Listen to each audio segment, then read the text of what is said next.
ఇంకా డ్యూటీ అవ్వలేదా, మామయ్య గాని డౌట్ వచ్చిందంటే ఏమవుతుందో అనైతే కంగారు పడుతూ ఉంటుంది. ఇక ప్రేమ కంగారు చూసి రామరాజు అయితే సార్ గారికి ఫోన్ చేయండి అని అనేసరికి చందు అయితే ఫోన్ చేస్తూ ఉంటాడు ధీరజ్ కి. ఇక అనే డ్యూటీ కంప్లీట్ అవ్వలేదు, వచ్చేస్తున్నాను అని ధీరజ్ అంటూ ఉంటాడు. సరేరా వేంగరా అని చెప్పేసి చందు అనేస్తూ ఉంటాడు.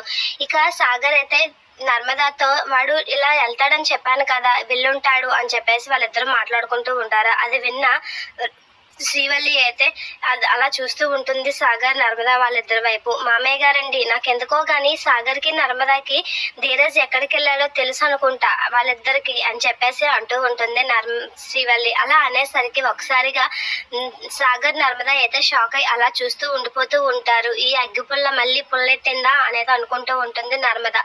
ఇక నాకెందుకో వాళ్ళిద్దరిని అడిగితే ధీరజ్ ఎక్కడికి వెళ్ళాడో, ఏం పని చేస్తున్నాడో క్లియర్ గా తెలుస్తుంది అని చెప్పేసి అంటూ ఉంటుంది శ్రీవల్లి. ఇక అలా అనేసరికి సాగర్ నర్మద అయితే ఒకసారిగా షాక్ అయి అలా చూస్తూ ఉండిపోతూ ఉంటారు. ఇక ఏంటి మీకు తెలుసా అని రామరాజు అయితే అలా చూస్తూ ఉంటాడు. ఇక వేదవతి అయితే నీకు ఏదైనా తెలిస్తే నాకు చెప్పే అనేది అనేస్తూ ఉంటుంది. ఏం తెలియదు అత్తయ్య అని చెప్పేసి నర్మద అనేస్తూ ఉంటుంది.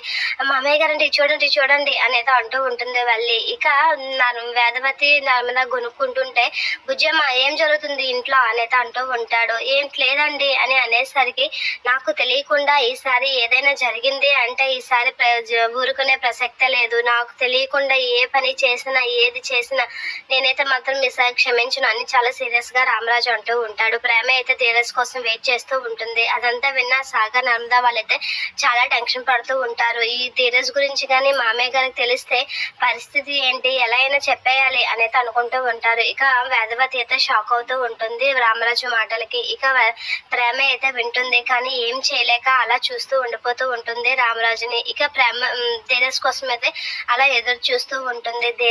ధీరజ్ గురించి మామయ్యకి తెలిస్తే సీరియస్ అవుతారు అనేది అనుకుంటుంది.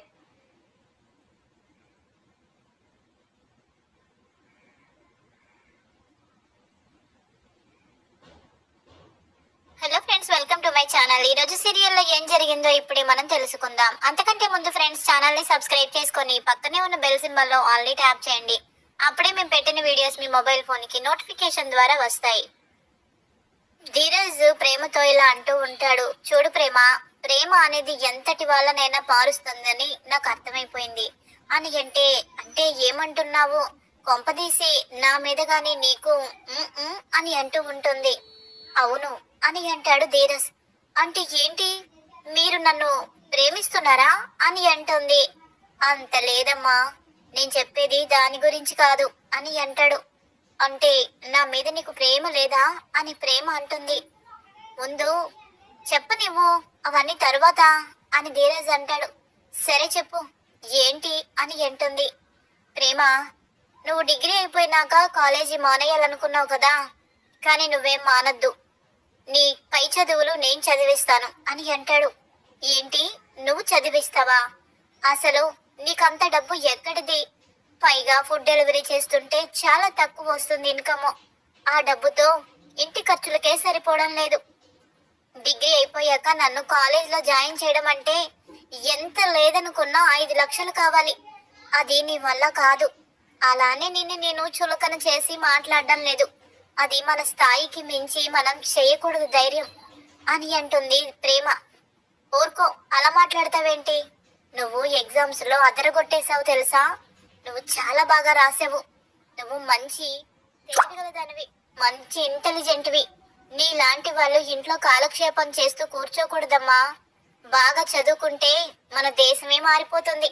నీలాంటి వాళ్ళు చదువుకోవాలి అని అంటాడు. ఏంటి ధీరజ్, నన్ను ఎంతలా పొగిడేస్తున్నావు అని అంటే ఇది పొగడ్డం కాదు, ఇది నిజం. నువ్వు బాగా చదువుతావు, అలాంటప్పుడు నేను ఎంకరేజ్ చేయాలి. ఎంత కష్టమైనా ఫీజు నేను కడతాను. నేను డిగ్రీ తర్వాత ఏ యూనివర్సిటీలో జాయిన్ చేయమంటే అందులో నేను జాయిన్ చేస్తాను అని అనగానే ప్రేమ, వద్దు ధీరజ్ వద్దు, నీ శక్తికి మించి నువ్వు చేయొద్దు అని చెప్పినా, చూడు నువ్వు ఎంత చెప్పినా నేనైతే విన్ను. నేను జాయిన్ చేసే తీరుతాను. నువ్వు ఇంకా పెద్ద చదువులు చదివే తీరుతావు, ఇంకా ఎక్కువ కష్టపడతాను అని అనుకుంటాడు. ఇక ఇంకా ఎక్కువ అంటే ఇప్పటికే నేను చాలా కష్టపడుతున్నాను, కానీ అంత డబ్బు రావడం లేదు. మరి మిగతా 5 లక్షలు నేను ఎలా సంపాదించాలి? ప్రేమనైతే చదివించాలని నాకు కూడా ఉంది, కానీ ఇప్పుడు ఏం చేయాలో అర్థం కావడం లేదు అని చెప్పి అలా ఆలోచిస్తూ ఉండగా, ప్రేమ, నువ్వు ఎగ్జామ్ బాగా రాసావు కదా, నీకు టాప్ ర్యాంక్ వస్తే యూనివర్సిటీలో ఫ్రీగానే సీట్ ఇస్తారు కదా అని అంటే, అవును అవును ధీరజ్, కానీ కొంచెమైతే ఫీజు కట్టాలి, అయినా అంత అదృష్టమా ఏంటి నాకు అని అంటుంది. ఎందుకుండదు నీకు అదృష్టం?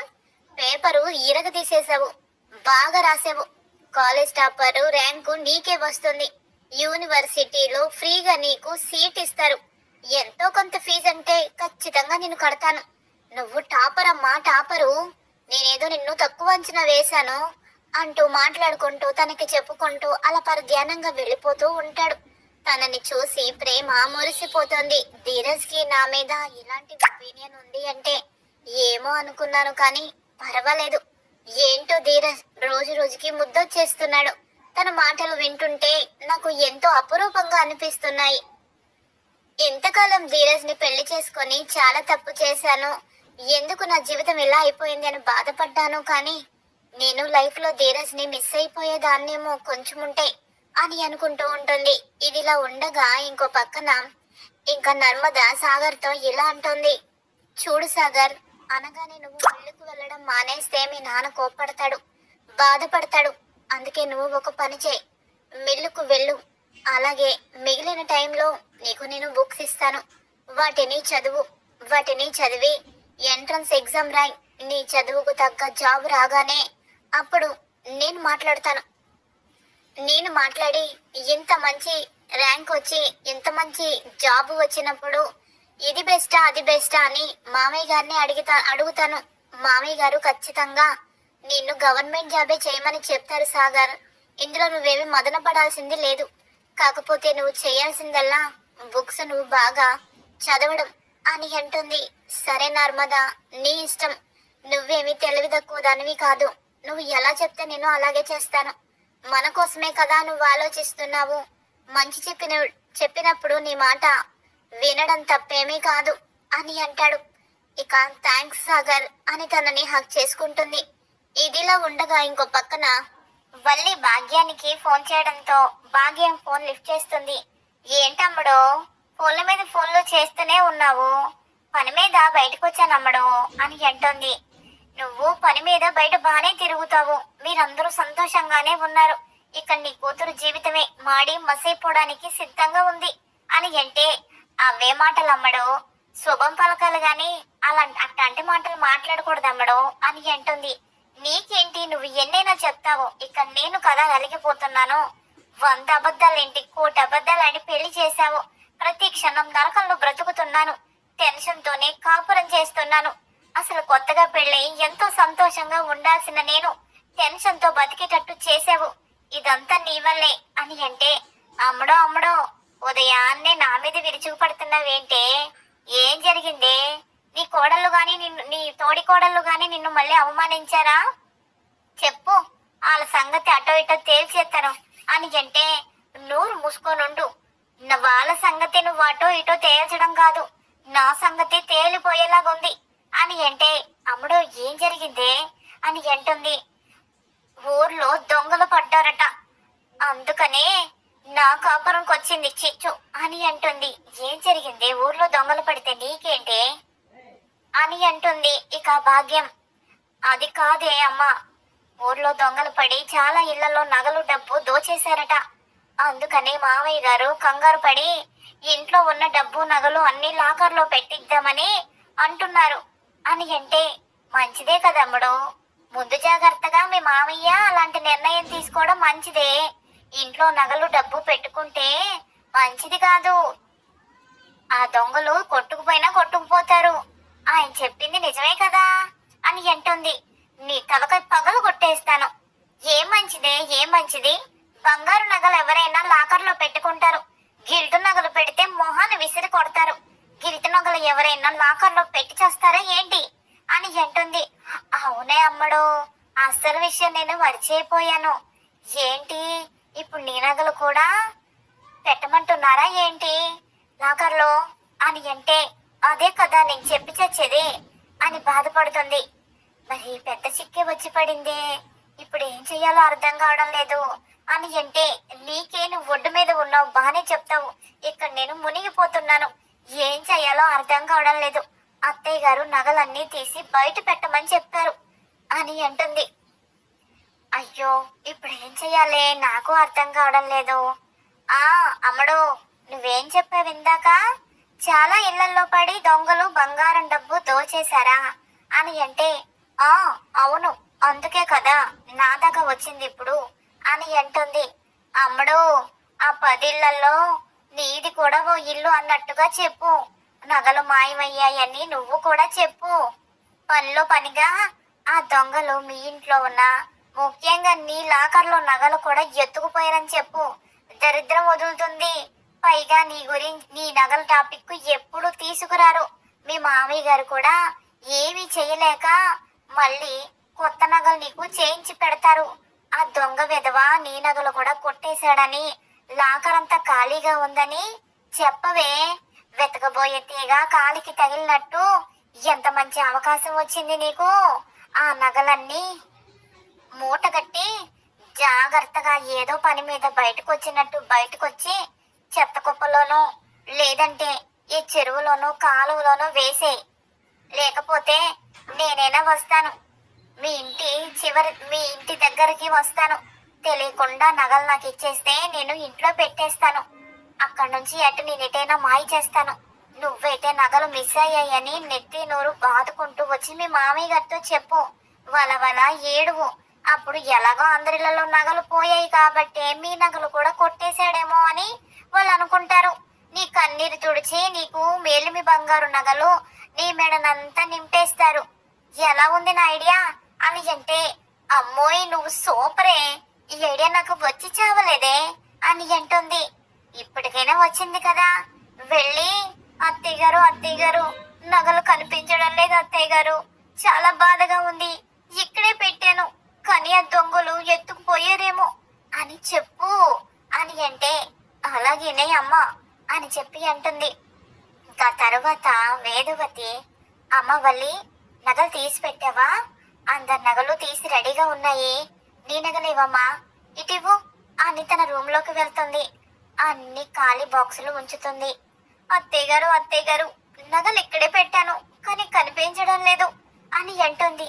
ఏంటి నగలు కనిపించడం లేదా అని అంటుంది. ఇంకా వేదవతి, అవును అత్తయ్య గారు ఇక్కడే పెట్టాను కానీ బాక్సులున్నాయి, బాక్స్ లో ఉండాల్సిన గోల్డే లేదు అని ఏడుస్తూ, మా అమ్మ ఎంతో ప్రేమగా నాకు చేయించి పెట్టింది, అప్పటికి కూడా అమ్మ అక్కడే ఉంచమని చెప్పినా మీ మీద నమ్మకంతో ఇంటికి తీసుకొచ్చాను, అవి నేను ఎంతో ఇష్టపడి చేయించుకున్న నగలు, నాకు అవి చాలా ఇష్టం కానీ అవన్నీ మిస్ అయిపోయాయి అని ఏడుస్తూ ఉండగా రామరాజుని పిలుస్తుంది వేదవతి. ఏవండి వల్లి నగలు పోయాయటండి, తను ఏడుస్తుంది, మన ఇంట్లో కూడా దొంగలు ఏమైనా పడ్డారా ఏంటి, పడితే అందరివి పోవాలి కదా కానీ తనవే పోవడం ఏంటి, నాకేదో అయమయంగా ఉందండి, ఇలా రండి అని పిలుస్తుంది.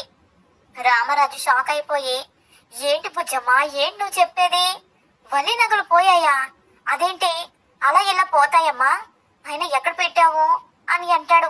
ఇక్కడే పెట్టాను మామయ్య గారు అని అంటుంది. ఇక్కడే పెడితే నగలలా మిస్ అయ్యాయి, నిజంగా నీ నగలు కూడా ఆ 10 ఇళ్లలో దోచుకెళ్లారు, ఎలాగో నీ నగలు కూడా దోచుకెళ్లారు దొంగలు అనడానికి సరైన సాక్ష్యాధారం లేదు, ఎందుకంటే వచ్చిన వాడు నీ ఒక్క నగలే పట్టుకుపోడు కదా, నీ రూమ్ కంటే ముందు నర్మదా రూమ్ ఉంది, ఇంకా అంతకంటే ముందు మా రూమ్ ఉంది. వేదవతి తన కూతుర్లిద్దరు నగలు కూడా తన దగ్గరే పెడుతుంది, ఇన్ని మానేసి నీవే ఎందుకు కొట్టుకెళ్తాడు, ఏదో తేడా కొందమ్మా, నువ్వు మళ్ళీ సరిగ్గా వెతుకో అని అంటాడు. లేదు మావయ్య గారండి అంతా వెతికాను కానీ ఎక్కడా లేవు అని అనగానే, అయితే ఇది ఖచ్చితంగా దొంగల పనే, అమ్మా వల్లి నువ్వేమి ఏడవద్దు, ఆ నగలు మళ్ళీ రికవరీ చేసే బాధ్యత నాది అని అంటాడు. ఇంకా వేదవతి, మీరిలా రికవరీ చేస్తారండి, అసలే వాళ్ళు అంతర్రాష్ట్ర దొంగలు, వాళ్ళని పట్టుకోవడం పోలీసుల వల్ల కూడా కాదు, మీరు ఏం చేస్తారు, ఏం చేసినా నగల మీద అయితే ఆశలు వదులుకోవడమేనండి అని అంటుంది. అది నిజమే, కాకపోతే మన ప్రయత్నం మనం చెయ్యాలి కదా. అమ్మ వల్లి నువ్వేం చేస్తావంటే నగలకు సంబంధించిన బిల్స్ ఉంటాయి కదా, ఆ బిల్స్ పట్టుకురా. వాటిని నేను పోలీస్ స్టేషన్ కి తీసుకువెళ్ళి ఈ నగలు పోయాయి అని కంప్లైంట్ ఇస్తాను. ఖచ్చితంగా వాళ్ళ దగ్గర నుంచి రికవరీ అయితే చేస్తారు. నువ్వేం బాధపడకో అని అంటే ఇంకా ఎక్కువ ఏడుస్తుంది వల్లి. ఎందుకమ్మా ఏడుస్తున్నావు అని అంటే, మావయ్య గారండి, ఆ బిల్లులు ఉన్నాయో లేవో తెలీదు. అయినా బిల్లులు అమ్మ ఎప్పుడు ఉంచదు, వాటిని చెత్త కుప్పలో వేసేస్తుంది. ఎందుకంటే మళ్ళీ వాటిని అమ్మటం చేయటం ఇలాంటివి ఏమీ చెయ్యం కాబట్టే ఆ బిల్లులు అంత జాగ్రత్తగా చెయ్యలేదు అని అంటే, అయ్యో పెద్ద చిక్కి వచ్చి పడిందే, అలా అని ఊరుకుంటామా ఏంటి? మన ప్రయత్నం మనం చేద్దాము. అమ్మ వల్లి, నువ్వు ఏడవద్దు. ఇంటికి వచ్చిన ఆడపిల్ల లక్ష్మీదేవితో సమానం. నువ్వు కన్నీరు పెట్టద్దు. ఆ నగలు నేను చేయిస్తాను. మీ అమ్మకి ఏమి చెప్పొద్దు ఇప్పుడే, ఆవిడ తెలిస్తే కంగారు పడుతుంది అని రామరాజు అంటాడు. అలాగే మావయ్య గారు అని అంటుంది. ఇంకా తర్వాత ఎవరు చూడని సమయంలో ఒక చోట మూట కట్టిన ఆ రోల్డ్ గోల్డ్ నగలు వెనుక వైపు డోర్ ఓపెన్ చేసి అటువైపు వెళ్ళి దూరంగా ఉన్న ఓ చెత్త కుప్పలో అవి వేసేసి వచ్చేస్తుంది. ఇక మళ్ళీ వచ్చేసి చేతులుక్కుంటుంది. అమ్మయ్య, దరిద్రం వదిలిపోయింది. ఇంత చిన్న విషయానికి ఎన్ని రోజుల నుంచి నరకయాతన అనుభవించాను. ఇప్పుడు ప్రశాంతంగా ఉంది. ఏం చక్కగా టీవీ పెట్టుకొని ఇప్పుడు వచ్చే సీరియల్స్ ఏవో చూస్తూ ఎంజాయ్ చేస్తాను అని టీవీ ఆన్ చేసుకొని పాటలు వింటూ ఎంజాయ్ చేస్తూ ఉంటుంది వల్లి. ఇదిలా ఉండగా ఇంకో పక్కన చందు వస్తాడు. చందు వచ్చి, వల్లి వల్లి, ఆ నగలు లాకర్లో పెట్టేశారా అని అడుగుతాడు. ఏ నగలండి అని అంటే, అదే ఉదయాన నగలు తీసి అన్ని నువ్వు మంచం మీద పెట్టావు కదా, ఎలా ఉన్నాయో చూసుకుందామని తీసానన్నావు కదా, వాటిని ఒక్కసారి తీసుకురా. తీసుకొస్తే లాకర్లో పెట్టకపోతే వాటిని నాకివ్వు. నేను వాటిని తాకట్టు పెట్టి ఆ సేటప్పు తీర్చేస్తాను, వెళ్ళు అని అంటాడు. ఏంటండి మీరు మాట్లాడేది? ఆ నగలా అని అంటే, అదేంటి నేను ఉదయాన్నే చూశాను కదా నగలు, ఇప్పుడేంటి అలా అంటున్నావు అని అంటే, ఏవండి మన ఇంట్లో దొంగలు పడ్డారండి, ఆ నగలు దొంగ దాచేశాడండి అని అంటే, ఏ పొద్దున్నే కదా నేను చూశాను, ఇప్పటికిప్పుడు ఎలా పోతాయి? నువ్వేదో అబద్ధం ఆడుతున్నావు, వెళ్ళి నగలు తీసుకురా. లేకపోతే అమ్మగారిని వాటిని లాకర్లో పెట్టిందా ఏంటి? అమ్మా అమ్మ అని పిలుస్తాడు. నగలు లాకర్లో పెట్టావా అని అంటే, అవునరా మా నగలన్నీ లోపల పెట్టేశాను, కానీ వల్లి నగలు పోయాయంట. పోలీస్ కంప్లైంట్ ఇవ్వడానికి మీ నాన్నగారు వెళ్ళారు అని అనగానే, అదేంటి వల్లి, నగలు ఉన్నాయి కదా, లేవని ఎందుకు అబద్ధం చెప్తున్నావు? ఏవి ఆ నగలు తీసుకురా అని అంటే, లేదండి నిజంగానే పోయాయి అని అంటూ ఉండగా ఇంతలోపు ప్రేమ చెత్త బుట్టలో పడేసిన ఆ నగల మూటని తీసుకొస్తుంది. తీసుకొచ్చి, బావగారు ఈ నగల కోసమేనా మీరు అడుగుతున్నారు? అత్తయ్య గారు ఇదిగోండి నగలు అని ఇస్తుంది. ఏంటమ్మా ఈ నగలు? నువ్వు పోయాయని చెప్పిన నగలు ప్రేమకి ఎలా వచ్చాయి? అమ్మ ప్రేమ, ఈ నగలు నీకెక్కడ దొరికాయమ్మా అని అనగానే, ఆ నగలు బయట చెత్త కుప్పలో అని అంటూ ఉండగా, ఏంటి చెత్త కుప్పలో ఉన్నాయా అని అనబోతూ ఉండగా, లేదత్తయ్య గారు, ఓ దొంగ పారిపోతుంటే అనుమానం వచ్చింది, వాడిని 2 పీకాను. 2 పీకితే వాడి చేతిలో ఉన్న సంచి వదిలేసి పారిపోయాడు అత్తయ్య గారు, ఇవి తీసుకొచ్చాను అని అంటుంది.